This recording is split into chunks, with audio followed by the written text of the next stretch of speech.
ವೃದ್ಧಾಶ್ರಮ ಇರೋದಕ್ಕೆ ಇವ್ರು ತೊಗೊಂಡು ಬಿಡ್ತಾರೆ. ಇಲ್ಲಾಂದ್ರೆ ಏನು ಮಾಡ್ತಾರೆ? ತೊಗೊಂಡು ಅವ್ರ ಮೇಲೆ ತಿಳ್ಕೊಡ್ಬೇಕು.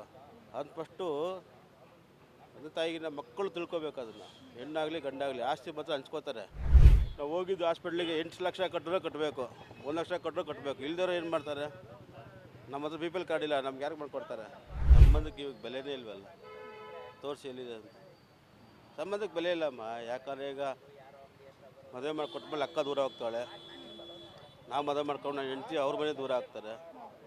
ನಮಗೆ ಮಕ್ಕಳ ಮೇಲೆ ಕಾಳಜಿ ಇರೋದ್ರಿಂದ ನಾವು ಸರ್ ಇವಾಗ ಯಾವ ಸ್ಥಿತಿ ಯಾವ ಪರಿಸ್ಥಿತಿ ಬಂದಿದೆ ನಮ್ಮ ಇದಕ್ಕೆ ಜಗತ್ತಿಗೆನೆ ಅಂತಲೇ ಹೇಳ್ಬೋದು. ಯಾಕಂದರೆ ಎತ್ತವ್ರನ್ನೇ ನಾವು ತಂದೆ ತಾಯಿನೇ ದೇವರು ಅಂತ ಹೇಳಿ ಪೂಜೆ ಮಾಡ್ತೀವಿ, ಪೂಜಿಸ್ತೀವಿ. ಬಟ್ ಇವಾಗ ಯಾವ ಥರ ಪರಿಸ್ಥಿತಿ ಆಗಿದೆ ಅಂತಂದರೆ ತಂದೆ ತಾಯಿನ ಹಾಸ್ಪಿಟ್ಲಿಗೆ ಕರ್ಕೊಂಡೋಗಿ ಸೇರಿಸಿದಾದ್ಮೇಲೆ ಮತ್ತೆ ಅವರಲ್ಲಿ ಹೋಗೋದು ಇಲ್ಲ ಕೂಡ, ಅವ್ರು ನೋಡೋದು ಇಲ್ಲ ಕೂಡ, ಬಿಟ್ಟು ಹಾಗೆ ಹೋಗ್ತಾ ಇದ್ದಾರೆ.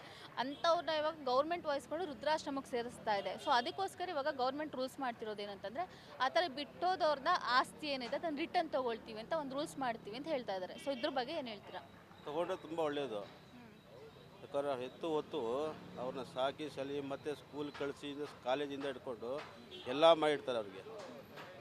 ಇವರು ಸ್ಟಾರ್ಟಿಂಗಲ್ಲಿ ಚೆನ್ನಾಗಿರ್ತಾರೆ, ಮದುವೆ ಆದ ತಕ್ಷಣ ಏನು ಮಾಡ್ಕೊತಾರೆ, ಹೆಂಡತಿ ಮದ್ದು ಕೇಳ್ತಾರೋ ಬೇರೆಯವ್ರ ಮದ್ದು ಕೇಳ್ತಾರೋ ಗೊತ್ತಿರಲ್ಲ. ತೊಗೊಂಡೋಗಿ ತಂದೆ ತಾಯಿ ತೊಗೊಂಡೋಗಿ ವೃದ್ಧಾಶ್ರಮ ಬಿಡ್ತಾರೆ. ವೃದ್ಧಾಶ್ರಮ ಇರೋದಕ್ಕೆ ಇವ್ರು ತೊಗೊಂಡು ಬಿಡ್ತಾರೆ. ಇಲ್ಲಾಂದ್ರೆ ಏನು ಮಾಡ್ತಾರೆ? ತೊಗೊಂಡು ಅವ್ರ ಮೇಲೆ ತಿಳ್ಕೊಡ್ಬೇಕು. ಅದು ಫಸ್ಟು ತಂದೆ ತಾಯಿಗಿನ ಮಕ್ಕಳು ತಿಳ್ಕೊಬೇಕು. ಅದನ್ನು ಹೆಣ್ಣಾಗಲಿ ಗಂಡಾಗಲಿ ಆಸ್ತಿ ಮಾತ್ರ ಹಂಚ್ಕೋತಾರೆ. ಮಕ್ಕಳು ತಂದೆ ತಾಯಿ ಕಷ್ಟ ಹಂಚ್ಕೊಳ್ಳೋದಲ್ಲ ಇವರೆಲ್ಲ. ಆಯಿತಾ? ಇವ್ರಿಗೆಲ್ಲ ಹೇಳೋಕ್ಕೆ ಯಾರೂ ಇಲ್ಲ, ಕೇಳೋಕ್ಕೂ ಯಾರೂ ಇಲ್ಲ. ಯಾಕಂದರೆ ನೀವು ಹೇಳಿದೀಗ ಗೌರ್ಮೆಂಟ್ ಏನು ಮಾಡಿದ ರೂಲ್ಸ್ ಈಗ ಕಿತ್ಕೋಬೇಕು. ಇವ್ರ ಹತ್ರ ಎಲ್ಲ ಆಸ್ತಿ ಮಾತ್ರ ಬೇಕು. ತಂದೆ ತಾಯಿಗೆ ಆರೋಗ್ಯ ಕಡೆ ಗಮನ ಇರೋಲ್ಲ ಇವರಿಗೆ. ಅವ್ರು ಏನು ಮಾತಾಡ್ತಾರೆ, ಊಟ ಮಾಡ್ತಾರೆ, ಪಾಪ ಏನು ಮಾಡಿದ್ರೆ ಗೊತ್ತಾಗಲ್ಲ. ಅವರು 1, 2, 3 ಎಲ್ಲ ಅಲ್ಲೇ ಮಾಡ್ಕೊತಾರೆ. ಇವ್ರು ಆರಾಮಾಗಿ ಎ ಸಿ ರೂಮಲ್ಲಿ ಕುತ್ಕೊಂಡಿರ್ತಾರೆ. ಯಾರಿಗೂ ಹೇಳಬೇಕು ನಾವು ಹೇಳಿ? ಇಂಥವ್ರಿಗೆಲ್ಲ ಏನು ಮಾಡಬೇಕಂದ್ರೆ ಇವಾಗ ಮಾಡೋದು ಕರೆಕ್ಟಾಗಿದೆ.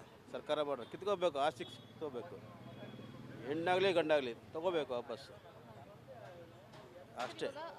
ನಮ್ಮ ಇದರಲ್ಲಿ ಒಂದು ವೃದ್ಧಾಶ್ರಮಗಳು ಜಾಸ್ತಿ ಆಗ್ತಾನೇ ಇದೆ. ಅಂದರೆ ನೀವು ನೋಡಿರ್ತೀರ, ಅಂದರೆ ನಾವು ಅವ್ರನ್ನ ಕರ್ಕೊಂಡೋಗಿ ಸೇರಿಸ್ಬಿಡೋದು, ತಿಂಗಳಿಗೆ ಇಷ್ಟು ಅಮೌಂಟ್ ಅಂತ ಕಟ್ಟಿಬಿಟ್ರೆ ಅವ್ರು ನೋಡ್ಕೊಳ್ತಾರೆ ವೃದ್ಧಾಶ್ರಮದಲ್ಲಿ ಅಂತ ಹೇಳಿ ಒಂದು ಇದೆ. ನನ್ನ ಅನಿಸಿಕೆ ಅಂದರೆ ವೃದ್ಧಾಶ್ರಮಗಳು ಬೇಡ ಅಂತ.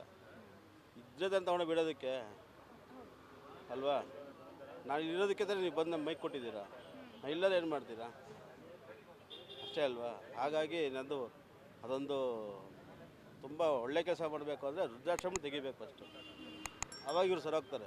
ಬಟ್ ಅವಾಗ ರೋಡ್ ಮೇಲೆ ಬಿಟ್ಟು ಹೋಗ್ತಾರಲ್ಲ ವೃದ್ಧಾಶ್ರಮ, ರೋಡ್ ಮೇಲೆ ಇದೆಯಲ್ಲ ಸರ್ಕಾರ. ಈಗ ರೋಡ್ ಮೇಲೆ ಬಿಟ್ಟೋಗಿರೋದು ಬಿಟ್ಬಿಡ್ತಾರ, ಗಾಡಿನೇ ಬಿಡಲ್ಲ, ತೊಗೊಂಡೋಗ್ಬಿಡ್ತಾರೆ, ಬಂದು ಅವ್ರನ್ನೇ ಬಿಡ್ತಾರಾ? ಅಲ್ಲ, ಇವಾಗ ಸಾಕಷ್ಟು ಜನ ಹಾಸ್ಪಿಟ್ಲಲ್ಲಿ ಸೇರಿಸಿ ಅವ್ರನ್ನ ಮನೆಗೂ ಕರ್ಕೊಂಡು ಹೋಗ್ದಿರ. ಇವಾಗ ಗೌರ್ಮೆಂಟೇ ವೃದ್ಧಾಶ್ರಮಕ್ಕೆ ಸೇರಿಸಿದೆ ಅಲ್ವಾ? ಗೌರ್ಮೆಂಟ್ ಸೇರಿಸಿದೆ, ಅದು ಅವ್ರದ್ದು ಗೌರ್ಮೆಂಟ್ ವೃದ್ಧಾಶ್ರಮ ಅಂದರೆ ಹೋಗ್ಬೋದು. ಅವ್ರ ಮೇಲೆ ನಮ್ಗೆ ನಂಬಿಕೆ ಇದೆ. ಇವರು ಸುಮ್ಮನೆ ಇವಾಗ ನೋಡಿ ಒಬ್ರು ಏನು ಮಾಡ್ತಾರೆ, ಅಷ್ಟು ದುಡ್ಡು ಕಟ್ಟಿ ತಿಂಗಳಿಗೆ 800 ರೂಪಾಯಿ ಹಾಕಿ 900 ರೂಪಾಯಿ ಹಾಕಿ ಅಂತ ಇವರೇ ವೃದ್ಧಾಶ್ರಮನೇ ಕೇಳ್ತಾರೆ. ಮಾಡೋದು ಒಳ್ಳೇದೇ, ಬಟ್ ಆದರೆ ನಾವು ಇದೇ ಅಂತ ತಗೊಂಡು ಹೋಗ್ತೀವಿ ಅಷ್ಟೇ.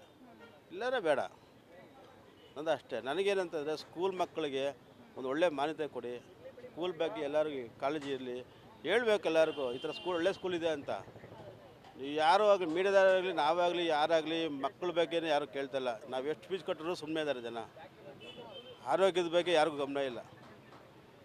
ನಾವು ಹೋಗಿದ್ದು ಹಾಸ್ಪಿಟ್ಲಿಗೆ 8 ಲಕ್ಷ ಕಟ್ಟರೂ ಕಟ್ಟಬೇಕು, 1 ಲಕ್ಷ ಕಟ್ಟರೂ ಕಟ್ಟಬೇಕು. ಇಲ್ದಿರೋ ಏನು ಮಾಡ್ತಾರೆ? ನಮ್ಮ ಹತ್ರ ಬಿ ಪಿ ಎಲ್ ಕಾರ್ಡ್ ಇಲ್ಲ, ನಮ್ಗೆ ಯಾರಿಗೆ ಮಾಡ್ಕೊಡ್ತಾರೆ? ಹಾಸ್ಪಿಟ್ಲಿಗೆ ಹೋದ್ರೆ ಹೇಳ್ತಾರೆ ಬಿ ಪಿ ಎಲ್ ಕಾರ್ಡ್ ಇದ್ದರೆ ನಿಮ್ಗೆ ಕಡಿಮೆ ಅಂತ ಹೇಳ್ತಾರೆ. ಬಿ ಪಿ ಎಲ್ ಕಾರ್ಡ್ ಇಲ್ದರೆ ಏನು ಮಾಡ್ತೀರಾ ನೀವು ಹೇಳಿ?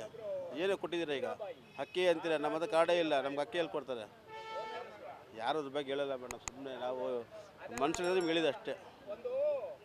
ನೀವು ಹೇಳ್ತಿರೋದು ಇವಾಗ ಸ್ಕೂಲ್ಗಳಲ್ಲೆಲ್ಲ ಸಾಕಷ್ಟು ಫೀಸ್ಗಳು ಜಾಸ್ತಿ ಆಗ್ತಾನೆ ಇದೆ, ಬಟ್ ಸರ್ಕಾರ ತಲೆ ಕೆಡಿಸ್ಕೊಳ್ತಾ ಇಲ್ಲ ಅಂತ. ಗೊತ್ತಾನೆ ಇಲ್ಲ, ಯಾವ ಸರ್ಕಾರ ಬಂದು ತಲೆ ಕೆಡ್ಸ್ಕೊಳ್ತಲ್ಲ, ಏನೂ ಮಾಡ್ತಾ ಇಲ್ಲ. ಸರ್ ಒಂದೇ ಒಂದು ಮಾತು ಕೇಳಲ್ಲ, ಸರ್ಕಾರ ಯಾಕೆ ಅದ್ರ ಬಗ್ಗೆ ತಲೆ ಕೆಡಿಸ್ಕೊಳ್ತಾ ಇಲ್ಲ ಅಂತ ನಿಮಗೆ ಅನ್ಸುತ್ತೆ? ಈಗ ಆಶ್ರಮದ ಬಗ್ಗೆ ಯಾಕೆ ತಲೆ ಕೆಡ್ತಾ ಇದ್ದಾರೆ ಸರ್ಕಾರ? ಆಶ್ರಮದ ಬಗ್ಗೆ ಯಾಕೆ? ಮತ್ತೆ ಅವರು ಮನುಷ್ಯ ವಯಸ್ಸಾಗಿದೆ. ಅವರು ಏನಂತಂದರೆ ನಾಳೆ ದಿನ ಅವರು ಇದು ನಾವು ಇನ್ನೂ ಮಕ್ಕಳು ಬೆಳೆಸ್ಬೇಕು. ನಾಳೆ ದಿನ ನಾವು ಭವಿಷ್ಯ ನಾವು ನೋಡಬೇಕು. ನಮಗೆ ಸಹಾಯ ಮಾಡಿದ್ರೆ ಸರ್ಕಾರಕ್ಕೆ ನಾವು ಏನೋ ಒಂದು ಓಟ್ ಹಾಕೋಕ್ಕೆ ಎಂಥವ್ರು ಸರ್ಕಾರ ಬೇಕು ಅಂತ ನಾವು ಹೇಳ್ತೀವಿ. ಏನಿಲ್ಲ ಅಂದರೆ ನಾವೇನು ಮಾಡೋಕ್ಕಾಗುತ್ತೆ? ಬರೀ ವೃದ್ಧಾಶ್ರಮ ಬಗ್ಗೆ ಬಂದರೆ ಈಗ ನಾವೆಲ್ಲ ಹೋಗೋದು? ಈಗ ನನ್ನ ಮಗಳಿಗೆ ಈಗ ಸ್ಕೂಲಲ್ಲಿ ಕಳಿಸ್ಬೇಕಾದ್ರೆ 70,000 80,000 ರೂಪಾಯಿ ಸ್ಕೂಲಿಗೆ ಕಳಿಸ್ಬೇಕಾದ್ರು, ವರ್ಷಕ್ಕೆ ಫೀಸ್ ಕಟ್ಟಬೇಕು. ಗೌರ್ಮೆಂಟ್ ಏನು ಮಾಡುತ್ತೆ? ತಗೊಂಡೋಗಿ ಎಲ್ಲ ಸ್ಕೂಲ್ ಸೇರಿಸಿ ಅಂತ ಹೇಳ್ತಾರೆ. ಇದೇ ಥರ ಆಗ್ತಾಯಿದೆ. ಅವ್ರ ಮಕ್ಕಳೆಲ್ಲ ಚೆನ್ನಾಗಿರ್ತಾರೆ. ನಾವು ಮಕ್ಕಳು ತಗೊಂಡೋಗಿ ಬೇರೆ ಕಡೆ ಹಾಕ್ಬೇಕು, ಈ ಥರ ಆಗ್ತಾಯಿದೆ ಅಷ್ಟೇ. ನನಗೆ ಎರಡೇ ಬಗ್ಗೆ ಕಾಳಜಿ ಇರೋದು, ಸರ್ಕಾರ ಎಲ್ಲರಿಗೂ ಆರೋಗ್ಯ ಸ್ವಲ್ಪ ಉಚಿತವಾಗಿ ಕೊಟ್ಟರೆ ಒಳ್ಳೆಯದು. ಇನ್ನೊಂದು ಎಲ್ಲರ ಥರನೂ ನಮಗೆ ಫೀಸ್ ಕಡಿಮೆ ಮಾಡಿದ್ರೆ ಮಕ್ಕಳಿಗೆ ಓದ್ಸೋಕ್ಕಾಗುತ್ತೆ. ಈಗ ನೋಡಿ, ಈಗ ನಾವು ಒಂದೇ ಮಗು ಸಾಕು ಅಂತ ಏನಕ್ಕೆ ಮಾಡ್ತೀವಿ ಅಂತಂದರೆ ನಮಗೆ ಸರ್ಕಾರದಿಂದ ಏನು ಸಿಕ್ಕೋದಿಲ್ಲ. ಹಾಗಾಗಿ ಒಂದು ಮಗು ಸಾಕು ಅಂತ ಓದ್ಸೋಕ್ಕೆ ನಾವು ಜೀವನ ಮುಡುಪಾಕಿ ಇಟ್ಬಿಟ್ಟಿದ್ದೀವಿ. ಬೇರೆ ಥರ 5 ಜನ 6 ಜನ ನಮಗೆ ಬೇಕಾಗಿಲ್ಲ. ಯಾಕಂದ್ರೆ ಇರೋ ಒಂದು ಮಕ್ಕಳನ್ನ ಚೆನ್ನಾಗಿ ಓದಿಸ್ಬೇಕು, ಇರೋ ಒಬ್ಬ ಮಗನೇ ಮಾಡಬೇಕು ಅಂತ ಒಳ್ಳೇದು ಬಯಸಬೇಕು. 5 ಜನ ಹೊತ್ಬಿಟ್ಟು ರೇಷನ್ ಕಾರ್ಡ್ ಇದೆ ಅಕ್ಕಿ ತೊಗೊಳ್ಳಿ, ರೇಷನ್ ಕಾರ್ಡ್ ಇದೆ ಹಾಸ್ಪಿಟ್ಲಿಗೆ ಹೋಗಿ, ಅದು ನನ್ನ ಸಂಬಂಧಪಟ್ಟಿದ್ದಲ್ವ. ಅದು ಮಕ್ಕಳು ನೋಡೋಕೆ ನನ್ನ ಜವಾಬ್ದಾರಿ, ನಾವು ಹುಡ್ಸಿದ್ರೆ ನಾವು ನೋಡ್ಕೋಬೇಕಷ್ಟೆ. ಸರ್ಕಾರ ಮೇಲೆ ಯಾವುದು ಇವತ್ತಿನವರೆಗೂ ನಾನು ತೊಗೊಂಡಿದ್ದೀನಿ ಅನ್ನೋದು ಕರೆಂಟ್ ಬಿಲ್ ಒಂದು ತೊಗೊಂಡಿದ್ದೀನಿ ಅಷ್ಟು, ಇವತ್ತವರೆಗೆ ಇನ್ನೇನು ತೊಗೊಂಡಿಲ್ಲ. ಒಂದೇ ಒಂದು ಕ್ವಶನ್ ಏನಂದರೆ, ಇವಾಗ ನಿಮಗೊಬ್ರು ಮಗಳಿದ್ದಾರೆ ಅಂತ ಗೊತ್ತಾಯಿತು, ಆ ಮಗಳ ಬಗ್ಗೆ ನಿಮಗೆ ಸಾಕಷ್ಟು ಕಾಳಜಿ ಇದೆ ಅಂದರೆ ಅವ್ರನ್ನ ಸ್ಕೂಲಿಗೆ ಸೇರಿಸ್ಬೇಕು, ಓದಿಸ್ಬೇಕು ಅಂತ ಒಂದಷ್ಟು ಸಾಕಷ್ಟು ಕಾಳಜಿ ಇದೆ ನಿಮಗೆ. ಇದೇ ಥರ ಸಾಕಷ್ಟು ಅಂದರೆ ಬೇರೆಯವರು, ನೀವಲ್ಲ ಬೇರೆಯವರು, ಅವ್ರ ಅಪ್ಪ ಅಮ್ಮಂದಿರ ಹಾಸ್ಪಿಟಲೆಲ್ಲ ಬಿಟ್ಟು ಹೋಗ್ತಿದ್ದಾರೆ, ರೋಡಲ್ಲೆಲ್ಲ ಬಿಟ್ಟು ಹೋಗ್ತಿದ್ದಾರೆ ಅಂತಂದರೆ ಸಂಬಂಧ ಬೆಲೆ ಎಲ್ಲಿ ಹೋಗ್ತಾ ಇದೆ ಅಂತ ಅನಿಸುತ್ತೆ ನಿಮಗೆ? ಸಂಬಂಧಕ್ಕೆ ಇವಾಗ ಬೆಲೆನೇ ಇಲ್ವಲ್ಲ, ತೋರಿಸಿ ಎಲ್ಲಿದೆ ಅಂತ.